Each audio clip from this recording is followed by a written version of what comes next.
Halo teman-teman, kembali lagi di Alam Tara Channel di segmen Baper Bahas Pemikiran. Di sini, aku akan sharing ke teman-teman salah satu buku, Berani Tidak Disukai, Inchiro Kishimi dan Fumitake Koga.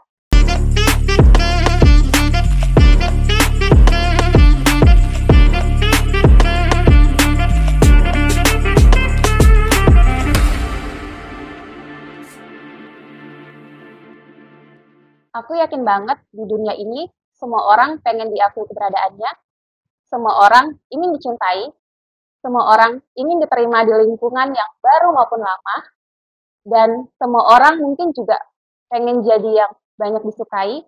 Tapi tahu nggak teman-teman, kalau misal kita jadi orang yang nggak disukai itu juga nggak apa-apa. Di segmen ulas buku kali ini, aku akan membawakan salah satu buku, itu Berani Tidak Disukai.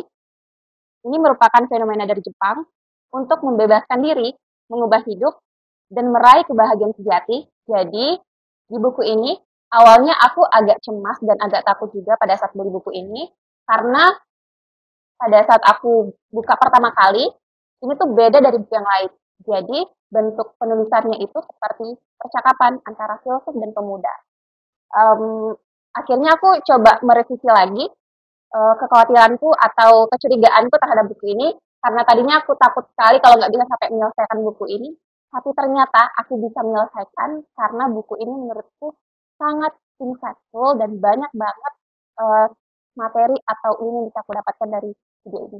Sebelum aku masuk untuk share ke teman-teman terkait insight yang aku dapatin dari buku ini, kalau semisal nanti ada salah pemahaman atau semisal salah baca, nanti boleh banget teman-teman punya pandangan dan sebagainya bisa komentar. Bisa banget kasih kritik atau saran ya.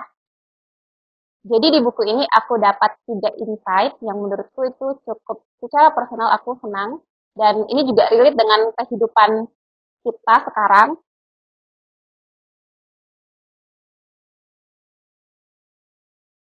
Jadi teori ini menurut Adler tidak terima karena menurutnya masa lalu itu tidak sepenuhnya bisa mendefinisikan kegagalan maupun kesuksesan seseorang.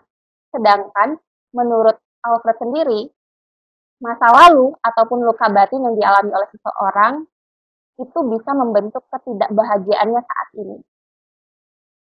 Bukan berarti dengan tidak setujunya Adler terkait trauma ini sendiri tidak berdampak pada pribadi seseorang, itu clear. Tapi memang trauma ini juga berpengaruh, semisal kita pernah kena insiden kecelakaan, atau semisal kita pernah diperlakukan tidak baik dengan orang, itu akan membawa kita di masa besar. Itu bisa disebut dengan inner child. Itu bisa kita ingat sampai sekarang. Namun, kegagalan ataupun trauma yang kita alami di masa kecil, itu tidak sepenuhnya bisa mendefinisikan kegagalan ataupun kesuksesan kita di masa depan. Jadi, kamu gak ditentukan dari pengalaman, tapi apa yang kamu berikan pada pengalaman itu lah yang menentukan kondisimu saat ini. Persoalannya bukan apa masalahnya yang dulu, tapi bagaimana kamu menyikapinya. Dan menurutku ini ada salah satu kalimat yang cukup menarik dari Inchiro Kishimi. Hidupmu bukanlah sesuatu yang ditentukan oleh orang lain, tapi sesuatu yang kamu pilih sendiri.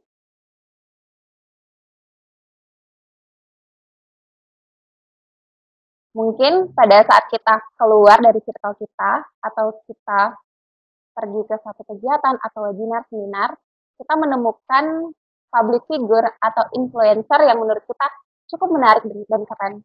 Dan kita belajar untuk meniru, mau penampilan, cara berpakaian, atau semisal pola pikir, kita belajar untuk menyamakan diri kita dengan orang lain.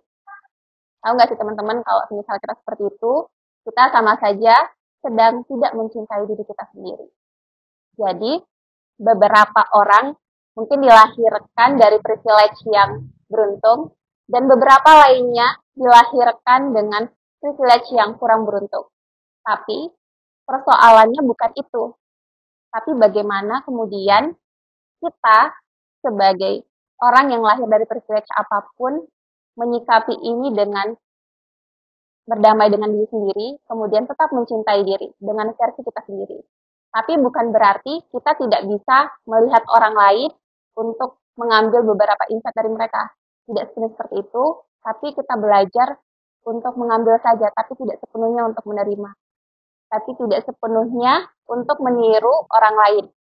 Karena dengan cara kita mengikuti orang lain, pengen jadi seperti orang lain, itu sama saja kita tidak bahagia dengan kehidupan kita saat ini. Jadi, ketidakbahagiaan tidak bisa disalahkan di masa lalu, atau lingkungan, atau juga pada saat kita merasa kita tidak punya kemampuan apapun. Kita hanya tidak berani mengubah arah langkah. Jadi, mulai dari sekarang, kita berhenti untuk berandai-andai, semisal, andaikan aku jadi seperti si A, mungkin aku bisa terlihat lebih keren, atau andaikan aku bisa seperti si B, mungkin aku bisa beli apa saja yang aku mau. Tahu nggak sih kalau semisal kita punya pemikiran seperti itu, andai-andai ini adalah salah satu stimulus untuk menarik kita belajar untuk tidak sama sekali mencintai diri kita sendiri.